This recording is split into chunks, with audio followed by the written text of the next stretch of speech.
Hello, ladies and gentlemen. Thank you for those of you tuning in. Alex Chinery here. How you doing? Back for another episode of The Handoff, a second episode. The last Friday's pilot went really well, so thank you for all of you tuned in to that show. On today's one, however, we are talking autumn internationals, a couple of shocks there, and of course Worcester and their shock in the Aviva Premiership, along with all the other action. Exeter Saracens is still going on as we talk now, and that's a really close one, so we'll talk a little bit about that in the back half of this episode. But you might be thinking, who's the we? Alex, who have you got joining you this week? Well, I have, from the Wasps Report, my good friend, Mr. Rob Sutton. Rob, how you doing? Hello. Yeah, well, just catching your breath after the Wasps game. Not a classic, but job done, 4 points, and on to a big one next Saturday. Yeah, we're going to have to play a lot better next Saturday than we played today against London Irish to come out of that with a victory. Bit easier to get yourself up for a derby in front of 25,000 though. So I'm sure there'll be an improvement next week. All about the result today, I think, rather than performance. Shame they didn't get the bonus point, but considering how poor the first hour was, I'll take the 4, to be honest. Yeah, I agree. But that wasn't the biggest game of the weekend, and that wasn't even the biggest shock of the weekend, I don't think. I want to talk a little bit about scrum halves, and being a former scrum half, I kind of say this with a little bit of a spring in my step, but is scrum half now the most important position in modern rugby? It's got to be up there. Because they make such. If you look at like Worcester, look at the difference Francois Hugart's made in 2 games. Yeah, and the difference between how Wasps play with Dan Robson in against any other scrum half, and for me, by far the biggest transformation is Scotland. Someone like Greg Laidlaw's ended his international career and gone to play in France, and they've brought in Ali Price and Henry Purgos as their 1-2 punch off the bench, and they've transformed the team. Completely and utterly transformed the team. Just before you go on, Exeter have just taken the lead at Allianz Park. Nice. Try. Nice. 28. I don't know how long left. 2018. There can't be long left. I think seeing Scotland perform the way they did, and we've seen that potential has been there for a long time. They've always had the ability to play kind of that way, that really exciting brand of rugby, and but they've never quite had enough to get them over the line. And at times it has almost seemed like Greg Laidlaw was holding them back, whereas now they've got Ali Price in and Henry Purgos in. They're playing much freer in a way, and they're getting it done against big sides. The win against Australia was huge. Absolutely. And I'm not sure that they won just because of the red card either. I think they would have won the game regardless. Yeah, I agree. And, the red card's such a stupid move from Skopi Kepa, I think it was. That clear out just doesn't need to happen. And you're always going to get red carded. It's always going to be seen, especially at international level, with the referees at the standard they are. That kind of move just ruins the game for your team. And Australia, who came into this autumn series on a high after beating New Zealand, have finished it really scratching their heads and wondering where they go from here, in a way. Yeah, I mean, the scoreline probably was harsh on them last week, but they probably did deserve to lose the game, and they've obviously been well beaten yesterday. So, it's been an interesting one for Australia. But Scotland going into the Six Nations, with them playing England at Murrayfield, you've got to say they're title contenders, Scotland. Yeah, I would go. I don't think England win there this No, February I don't think so either. March, whenever it is. Yeah, if England play the way they have been the last couple of weeks, and Scotland play like they have in this autumn series, then England are going to really struggle to go there and win. Definitely. Yeah, I think I really enjoy Scottish rugby, and I really enjoy watching Scotland play, and the atmosphere at Murrayfield is fantastic. It's really, really They good. do it very well. It's a They really do good the place whole to sort go of- and watch rugby, and they're really lovely people. People haven't been priced out of watching their national side, which is the case at Twickenham. I can't afford to go to watch England at Twickenham. That's £150 to £200 day to go and watch England at Twickenham. When you factor in the ticket price, getting to Twickenham, the beers, all, and that experience, I can't afford to do that. I wish I could, I can't. And I know there are die-hard rugby fans who would love to go and watch England play, but even if they can afford it, oftentimes, why would you want to go and watch the way England play? The money it is as well. For the money, England play such a boring brand of rugby at times. And they did well. They scored 42 points yesterday against Samoa, but they didn't really go out to try and play attacking rugby at times. They go out and they're very defensive, and they grind out wins, and late on seem to get a flurry of points. When you've got players of the calibre of Elliot Daly in your team, he's going to score points more often than not, and he's going to get you into situations. It's the same with Henry Slade, who I thought had a really good game, restored to his outside centre's berth. And the reason I'm sort of coming onto it like this is because we go back to the point that the scrum half is one of the premier positions in world rugby at the minute. I don't think England's options at scrum half are good enough. It's a bit harsh on Danny Kerr, because I think Kerr's had a good autumn series, but I don't think Ben Youngs has. I don't get the media scrum over Ben Youngs' form, because I think he's not top 10 in the world in his position. And if you want to go into a World Cup and win that World Cup, you need top 5 players in the world in each position in your squad, or at least in your starting 15, top 10 in your squad. And England haven't got that in a scrum half. I think Kerr's a better player than him. I think Dan Robson at Wasps is a better player. I think there's the lad at Exeter, Maunder, who went to Argentina, has got the potential to be a better player. Spencer could be a better player. I just think that there's positions in this England side that haven't been addressed, and the quality of players elsewhere is getting England through games. When you've got a pack with players like Joe Launchbury and Maro Itoje and Mako Vunipola in it, and Chris Robshaw, who's been in fabulous form for England, that's going to win you games. That pack alone, they produce such a good platform for the backs to play off.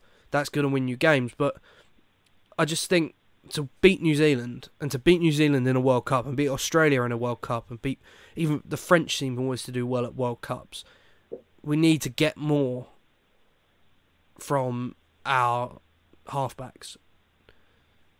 And Exeter have won at Allianz Park, by the way. That's a huge result. 20 points. Huge 20 result points to 18. That's Saracens' first defeat since Wasps won there in February, whenever it was. 2015. Saracens' first defeat at home since then. 19 games. Massive. It's a massive, so that's a huge win for Exeter. And puts them clear now at the top. Yeah, it's not great for the rest of the league's top 4 chances. Well, Exeter going there. Sorry, top 2 chances. I think those two. I think those two are going to be the top 2, and probably the final. Because it's going to be really hard to go to either ground, in a semi-final and win. It takes some effort. But there's a lot that could change. There's a lot that could change, and there are some sides playing very, very well at the minute. In the Aviva Premiership. One of those, in the last 2 weeks, we've found a bit of form is Worcester. And with the return of Hugard, like we mentioned earlier, they just seem to be playing outstanding rugby. And it's good to watch as well, because the Worcester of years past has been dogged rugby.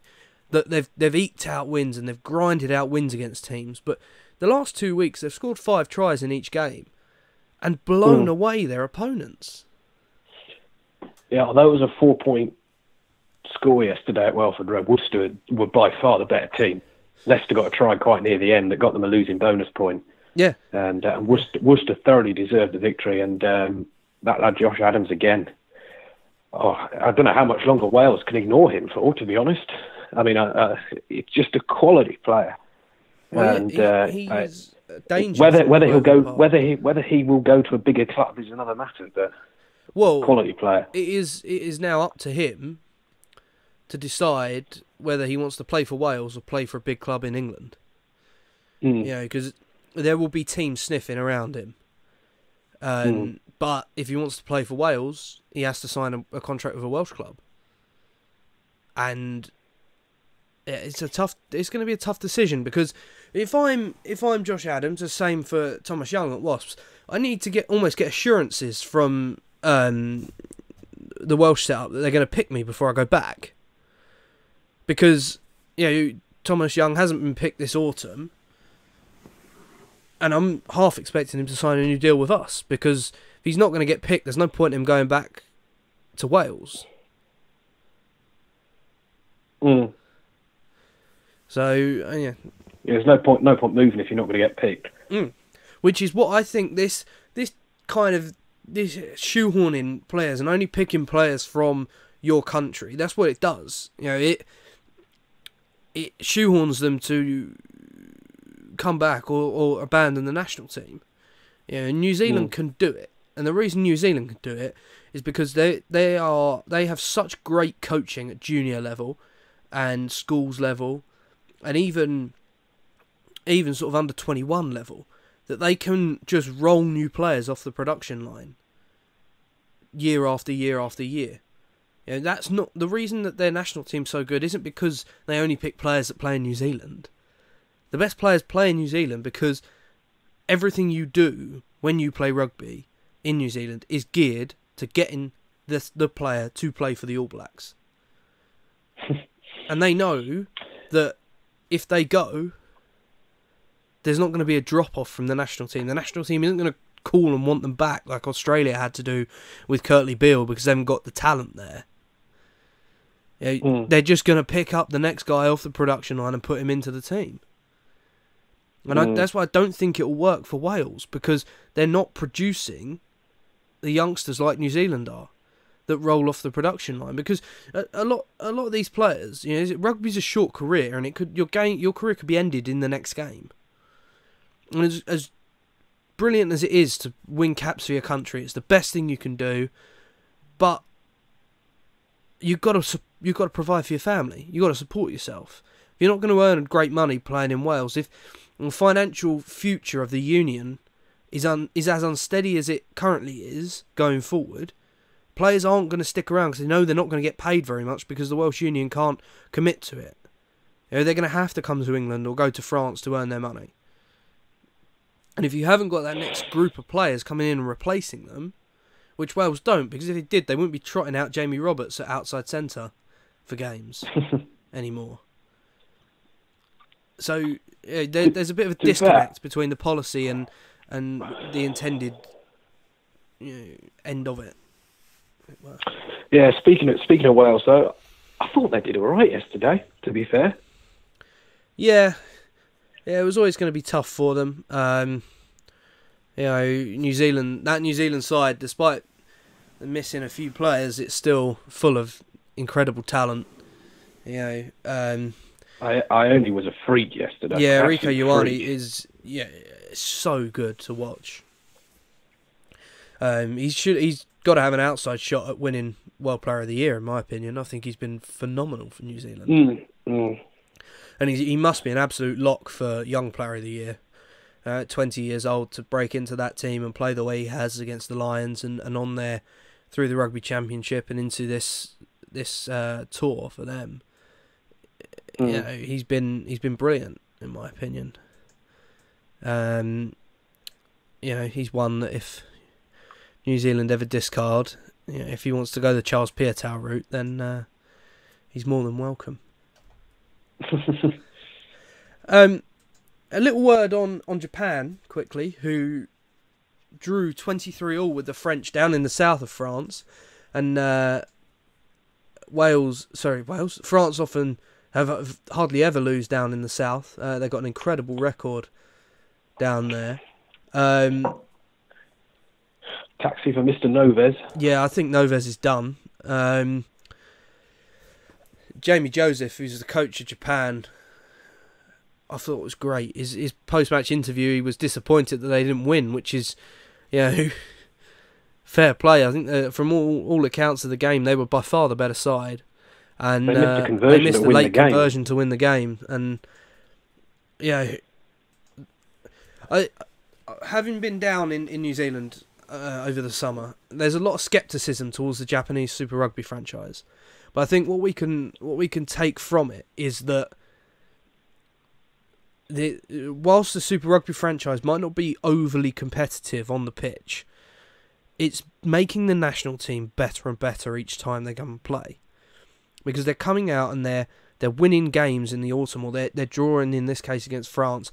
They're challenging the top tier nations. They've done more against top tier nations than Italy have in recent years, even than Argentina have in recent years. Well, that's what I was, because Argentina have had a terrible year, really, haven't they? 2017, and Japan, obviously big focus them obviously on the World Cup, and they'll hope to get out of that group that they're in. But with Ireland and Scotland going well, it might not be easy for them. But I haven't seen the game from last night. It sounds like Michael Leach had another big game, and he's a fine player. I really like him. Yeah. I can't admit I haven't seen it either. I've just read from people I trust their match report on the game. Being having this show on a Sunday night, I don't get to watch all the games. I wish I did before we go live. I think that just about wraps up our international chats for this week. There's some good games. Wales have still got one game, haven't they? Next week, Wales against South Africa, but they can't pick any of their English or French-based players. Oh yes, of course. Because the Premiership's back next week, and they've had their moan about it, their yearly moan when they organise a game outside of the international windows, and then moan that the club players aren't being released for that game. Well, don't organise games outside the international window then. I think it's a double-edged sword, because I think the WRU badly need the revenue, so they have to play 4 games because of the money they make out of it. But then obviously you're not getting the best players, and the way South Africa are going at the moment as well. Wales might still win without their England players, although South Africa did beat France, didn't they? They beat France, and they had a good morale-boosting win over Italy to banish the demons of last year.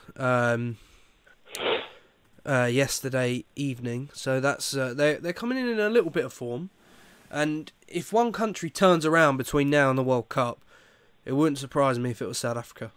There's talent there, there's real rugby talent there, and Alistair Coetzee has got to be on borrowed time as a South Africa coach. Their performance just haven't been good enough, and it's on him. It falls on him. Right, I think that is just about it from international rugby. I still think New Zealand are the clear favourites for the World Cup in a couple of years' time, coming out of this autumn. I think England have a lot of work to do. Going into it, they really desperately need a big Six Nations, I think. Under Eddie Jones to really, I don't know, just show that the defence has been excellent though for England for the most part. That's probably been, if you're looking for the most positive from an England perspective, that's probably it. Yeah, they're defending well and they're winning games, but I just think that they're gonna come unstuck again, like they did in Ireland in February, if they don't find another way to play. I've got a cracking stat on the Saracens game. Go on then. That's apparently according to someone on Twitter, that was the first time since 2010 they've lost a home game when they've been up by more than 6 points at half time. Wow. Just you cannot count out Exeter ever. I think we've spoken a bit about their chances in Europe this season, but they could well go back to back in the Premiership. Yeah, it wouldn't surprise me if they did both. Well, especially if they get a home quarter final in Europe.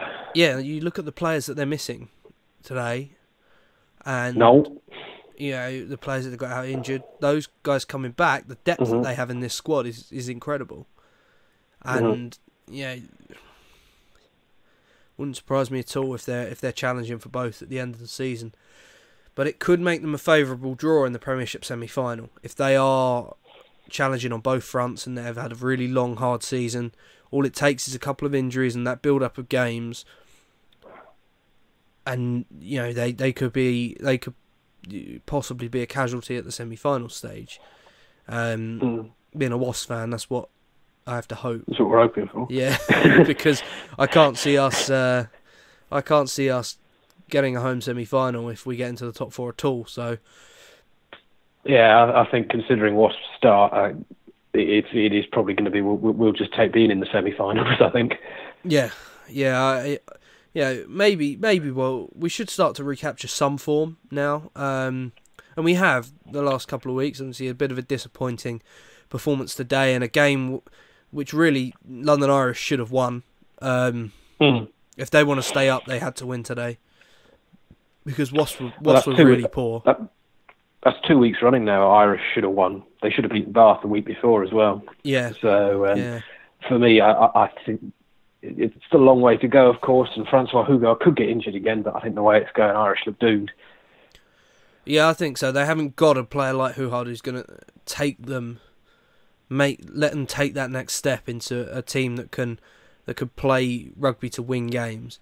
In this league, you have to score tries to win games, and they just don't seem able to do that. They don't really have anyone to really... today they're coming up against a team in Wasps who haven't got the greatest defence in the world.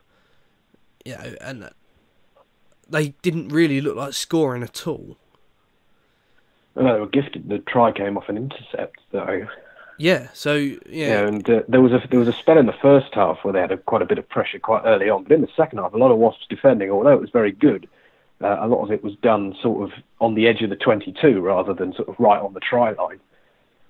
Yeah, and there was very little sort of penetrative running from Irish today. One lad I want to talk about. What much from Wasps, mind?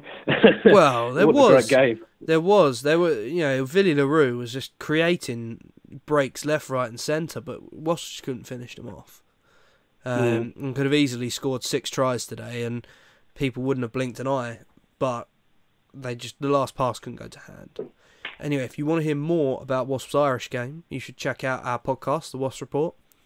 New episode every Monday on iTunes, Acast, and YouTube. Let's move on from Wasps. Let's talk a little bit about Sale. Sale Northampton. Sale dogged out a victory over Northampton Saints up at the AJ Bell, and maybe Sale are just better without Steve Diamond. Possibly. Yeah. Northampton though, it was an improved Northampton performance yesterday, and that's not saying a lot. I know. I was about to say they couldn't get much worse, could they? But there was a strange incident at the end because it seemed like their players disagreed over what to do. They had a penalty that would have, if they'd kicked it, they would have levelled the game at 18-all. And a few of the players just then go for the posts, and then they eventually went for the corner and lost it, and Sale won the game. So that was very strange. Kickable penalty. You Sale away. You take 2 points from Sale away. Yeah. Especially when you're in the form Northampton are. Yeah, I think so. I agree. Not a good result for Northampton. You wouldn't expect to win if you're Northampton down there, but so taking the 2 points would have been really a good result, in my opinion. But could Sale make a top 4 run, do you think? No, they could finish top 6 though, I reckon. Yeah, I agree. I don't think they've quite got the away form to get top 4. but the signs are But good. they're scoring tries, which has been their problem in recent seasons. Obviously, Marlon Yard going there. They were really unlucky not to win at Leicester last weekend. Yard got sin-binned quite late on, and Leicester sort of powered over. So, I think they're a potential top 6 team. But for me, if you want to bolt over the top 6, and they're in there at the moment, it's got to be Gloucester at the moment. Yeah. That was a terrific performance from them on Friday night. Newcastle are dropping like a stone, but Gloucester were really, really good, I thought. I agree. I think Newcastle aren't going to go down. I don't think London Irish are going to win enough games to really drag them into the relegation mire. I think Newcastle have already won enough. But at the same time, they're going to have to start winning some more games if they want to make top 6, and quickly, because their form has dropped off massively. Their first up defence was terrible against us last week, and it was terrible on Friday night against Gloucester. You know, they're the type of team who can, they can turn it around pretty quickly, and I think if they could get something next weekend in their game, then going into Europe, that could be the time where they really bounce back. Yeah, and Gloucester have done sort of what they've been threatening to do in recent years, which is take advantage of the international periods when they don't lose that many players. And they've now won 4 in a row, and 2 of them have been away, which has sort of been their Achilles heel. Kingshome's a tough place to go, but they really struggle away from home. And they're looking good. They're looking good. The coach's son, Ruan Ackerman, he looks a real good player. Yeah, I mean, Johan Ackerman's a brilliant coach, an absolutely brilliant coach, and it isn't that surprising to me that he has taken Gloucester into and put them and made them into a brilliant team. Yeah, they are a team. There's not really many stars in there. There's not real standout players. They just play really well as a team. And Billy Twelvetrees, as I said, there's not any star players, but Billy Twelvetrees is in the form of his life at the minute. He's in the kind of form he was in when he was playing for England, and he's been huge for them in the last few weeks. Yeah. I know we had a running joke last year that every time Gloucester lost, it would be because of a 12-trees mistake. Now it seems like every time they win, it's because he does something great. He's had a real turnaround in form, and it's good to see. I like seeing that from players. I don't like watching players fail. I like watching good rugby and players doing really well. Unless you play for Gloucester. Saracens. Yeah. Gloucester might regret how bad their pitch often gets in the winter, because they're playing some quite nice stuff at the moment. Yeah, hopefully it pushes them to change it. Because that pitch. I mean, that's the best joke the RFU have made all year, is putting the Anglo-Welsh Cup final at Kingsholm in February, March time, when the pitch will be awful. That's how much the RFU care about that competition. I'm convinced. The only reason it still goes ahead is because the Welsh teams need it. And they must get some money from it being televised as well. Yeah. Some, not a huge amount, but I bet BT it comes with the Premiership package. I could do, yeah. I don't think they bid for it automatically elsewhere. Because I think if it was, it'd probably be on Channel 5. I'd quite like it to move over to terrestrial TV. Well, apparently, I think it'd be a good fit. in the new year, there's going to be Premiership games simulcast on Channel 5 as well as BT. So there will be some rugby towards the end of the season on, and all the playoff games are going to be on terrestrial this year as well. So that's good to see. Yeah, that is really good to see. Actually, So I think it's basically they're going to start doing it after the Six Nations. So they're going to sort of try and latch on to people who only watch the Six Nations. Yeah, which you can understand why they're doing that. Pretty good idea. I'm hoping. Well, hopefully that means more David Flatman at David Flatman's coat. David Flatman's coat, yeah. David Flatman's coat. Top notch. Really top notch. I was going to wear one today. Get one immediately. I was going to wear one today for the YouTube show, but I couldn't go out and get one in time. Trendsetter. real trendsetter. I love that coat. I've got a similar one downstairs. It's not quite as shiny, so I need to make it thus. I have got a bin bag, if that helps. Oh, yeah, he's a bit more fashionable than just a bin bag. Anyway, we've got off topic a little bit, as we always seem to do when we're recording shows like this. Regular listeners to the podcast will not be surprised by that. It's fine. We haven't mentioned Craig Waxwell-Keys yet. We haven't had him yet this year.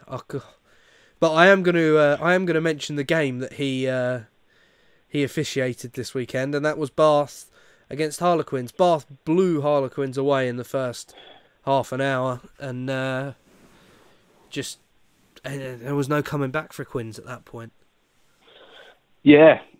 I mean, there's a bit of pressure on John Kingston, actually. It just obviously, social media is not always the best thing to judge a supporter base on, but there's a lot of discontent amongst the Quins supporters at the moment. Yeah, I mean, they should be doing so much better than they are with the team they've got. I think young Marcus Smith's been found out a little bit by teams. You know, they've seen the. Hang on, we've just gone down. Apologies for that. Seems we had some technical difficulties. The stream cut out. It's back. It should be back now. We're talking Harlequins, and yeah, I think Marcus Smith's been found out a little bit by other teams and teams from opposing defensive coaches, etc. Yeah. I haven't seen that game from yesterday, but it certainly looked a bit of a rout in the first. Was it bonus point was 19 minutes, I think. Yeah, they just blew Quins away early on, and there was no coming back from it. Absolutely no coming back from it. Still in the Premiership next weekend. England internationals back. I don't know if they get a rest week this coming week. As far as I'm aware, it's going to be up to the clubs to decide. Okay. So if the clubs want them, then they can play. From a Wasps perspective, I wouldn't be surprised if Elliot Daly is held back for the Champions Cup. Obviously, Nathan Hughes is injured, and we're awaiting news on Joe Launchbury, who limped off. It went off yesterday with a shoulder injury. Hopefully, that's not too serious. But I don't. But I think our opponents next week, they're going to be desperate to get some of their England players straight back into their team. Yes, absolutely, I agree. 2 games on Friday night next week. Northampton face Newcastle, and then Worcester face Sale Sharks. That's two tough games to call there. I think Worcester probably beat Sale at home. Yeah, I probably think Worcester will beat Sale at home. And then Newcastle-Northampton is really a must-win game for both sides. And I think at Franklin's Gardens, I'd probably back Northampton to dog it out, but wouldn't be surprised if they just don't turn up and Newcastle rout them. Would not surprise me one bit. Yeah, I would say Northampton will be looking to win. They've had a couple of bad defeats at home recently, and it's an expectant fan base, so that I don't think they want to lose another one at home. Worcester Sale's an interesting one, because if Sale can go there and win, all of a sudden you can forget. There was a brief moment early season that you're thinking Sale might get dragged into the dogfight at the bottom, but if Sale win at Worcester, then it'll have been a really good sort of phase of the season for them, these last 3 games. Yeah, I agree, and it would be it's quite a big win for Sale if they beat Worcester, which just sounds strange to say, but the way Worcester are playing, would be a huge result, as it were. They did win there in the Anglo-Welsh. I don't know how much you can read into that a couple of weeks ago. Probably not very much, considering what happened to Wasps and Newcastle. Yeah. If anything, that means that Worcester are going to win, doesn't it? Yeah, comfortably.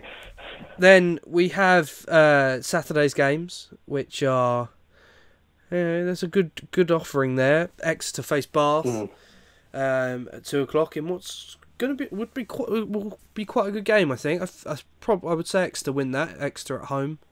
They're a good side. They really are. And really tough to beat at home. I would think they probably pull that one out.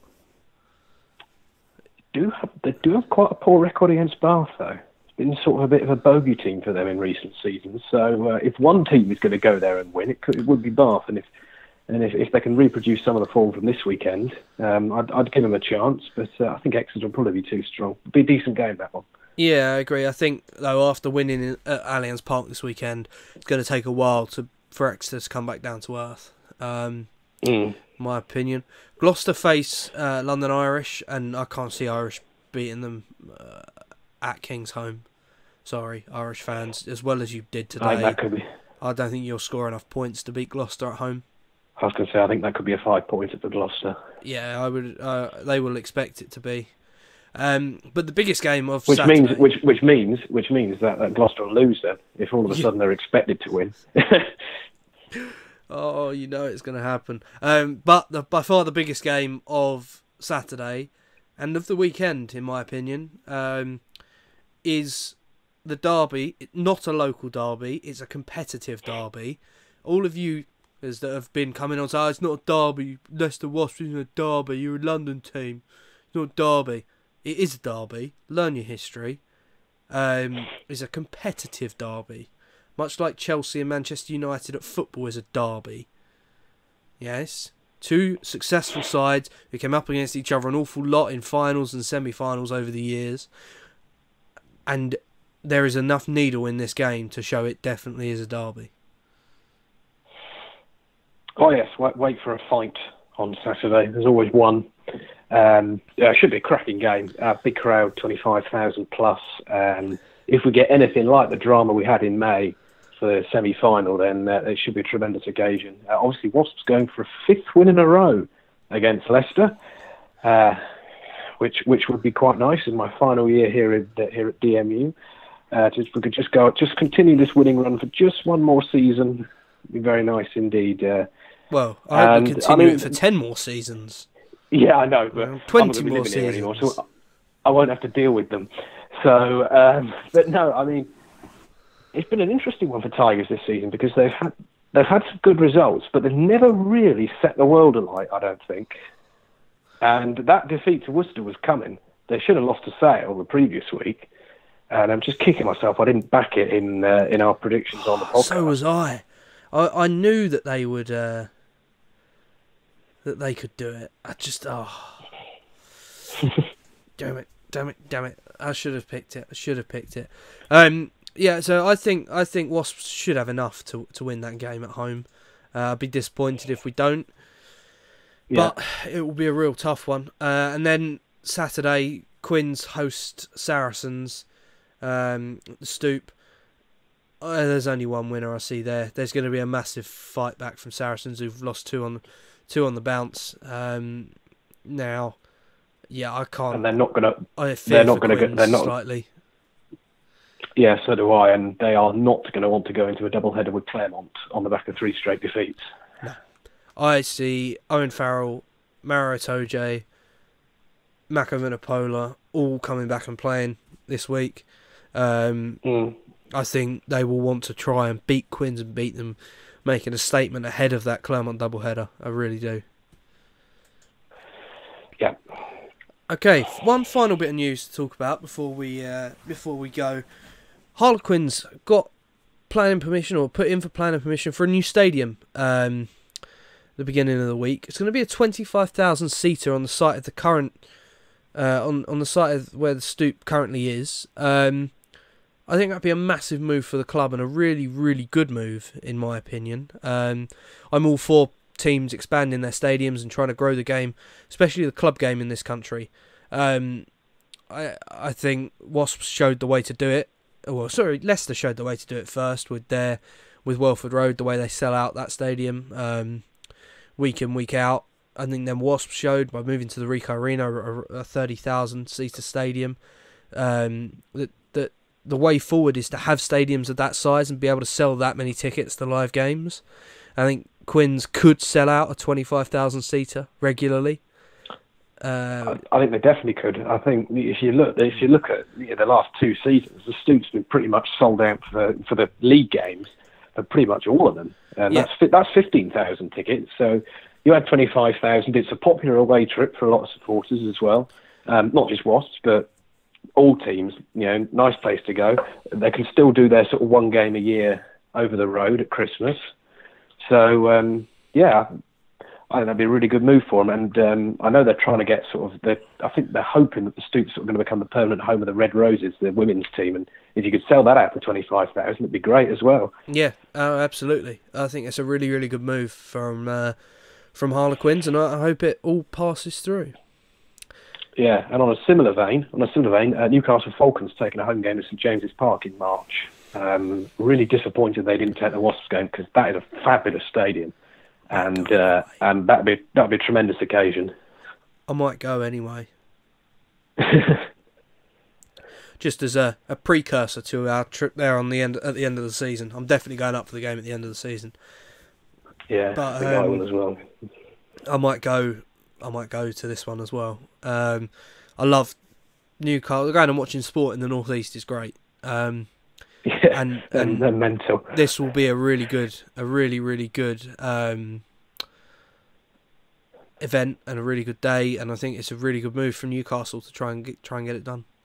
They should make a decent whack for this, and hopefully they're open to sell 30. I think they're open to sell 30,000. So yeah, that'd be good if they do. It'd be really good for them. And they're biting back into the football side of things up there, and really carving out a niche for themselves at Falcons, and it's really good to see. Especially with the game in the north, usually dominated by the league code rather than union, but it's nice to see Sale and Newcastle, more Newcastle than Sale. Sale don't get great crowds, but see them making a statement and carving out a niche for themselves up north. Anyway, I think that is just about all we have time for today. Thank you very much for those of you who tuned in.